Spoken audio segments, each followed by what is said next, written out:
بسم اللہ الرحمن الرحیم۔ قابل احترام دینی بھائی اور عزیزو، یہ ماہ رمضان بڑی تیزی کے ساتھ ہم سے رخصت ہو رہا ہے۔ ایک عشرہ جسے رحمت کا عشرہ کہا گیا ہے وہ ختم ہو گیا، دوسرا عشرہ مغفرت کا عشرہ وہ بھی ختم ہونے کو ہے، اور تیسرا عشرہ شروع ہونے والا ہے۔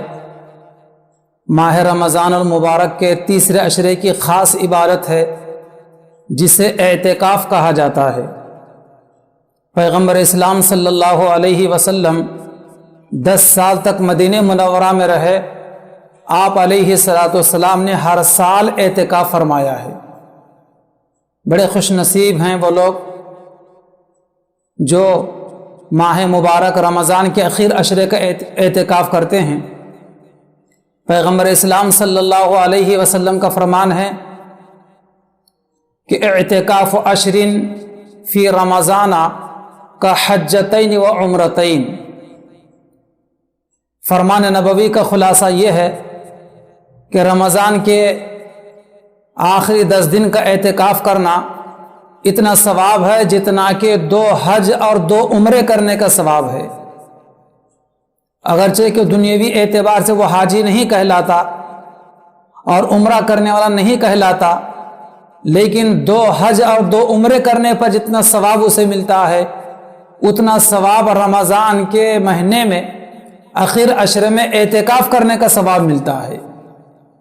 اس لیے اللہ توفیق دے، اوقات میں فرصت ہو تو ضرور اعتکاف کا اہتمام کرنا چاہیے، بلکہ وقت فارغ کرنا چاہیے اعتکاف کرنے کے لیے۔ اعتکاف کرنے والے کا ہر لمحہ نیکی شمار ہوتا ہے۔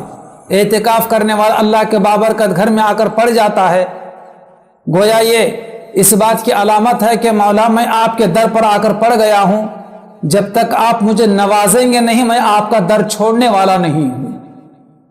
بڑی دعائیں قبول ہوتی ہیں، شب قدر اسے نصیب ہوتی ہے، طاق راتوں کی مبارک عبادت اسے نصیب ہو جاتی ہے۔ اس لیے ضرور اعتکاف کا اہتمام کرنا چاہیے۔ نبی کریم صلی اللہ علیہ وسلم کا فرمان ہے کہ ایک دن کے اعتکاف کرنے کی وجہ سے اللہ تبارک و تعالی دوزخ کے درمیان اور اعتکاف کرنے والے کے درمیان 3 خندقیں حائل فرماتے ہیں۔ ایک خندق کی جو مسافت ہوتی ہے وہ زمین و آسمان کے درمیان کے برابر ہوتی ہے۔ ایسی 3 خندقیں، ایسی 3 مسافتیں اللہ تبارک و تعالی دوزخ کے درمیان اور اعتکاف کرنے والے کے درمیان فرماتے ہیں۔ یہ ایک دن کے اعتکاف کرنے پر ثواب اور فضیلت ہے، اور کوئی مسلمان 10 دن کا اعتکاف کرے کس قدر زیادہ اس کے لیے ثواب ہوگا اور کس قدر اس کے لیے سعادت کی بات ہوگی۔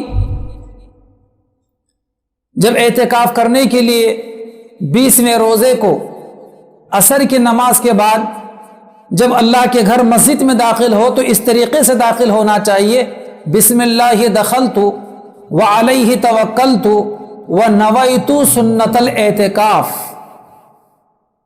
میں اللہ کا نام لے کر اور اسی اللہ پر بھروسہ کر کے اعتکاف کی نیت کر کے میں مسجد میں داخل ہو رہا ہوں۔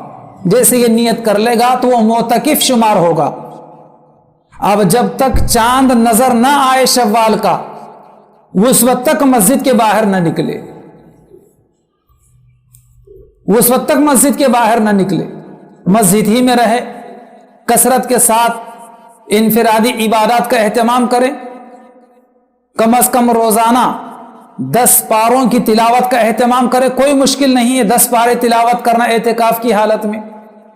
1000 مرتبہ کلمہ طیبہ، 1000 مرتبہ کلمہ تمجید، تیسرا کلمہ، 1000 مرتبہ استغفار، 1000 مرتبہ درود پاک، اور اسی طرح قیامت کے دن ترازو میں سب سے زیادہ وزنی جو تسبیح ہے جس کو بخاری شریف کی آخری حدیث میں بیان فرمایا گیا ہے، سبحان اللہ وبحمدہ سبحان اللہ العظیم، سبحان اللہ وبحمدہ سبحان اللہ العظیم، اس کو روزانہ 1000 مرتبہ پڑھنے کا معمول بنایا جائے۔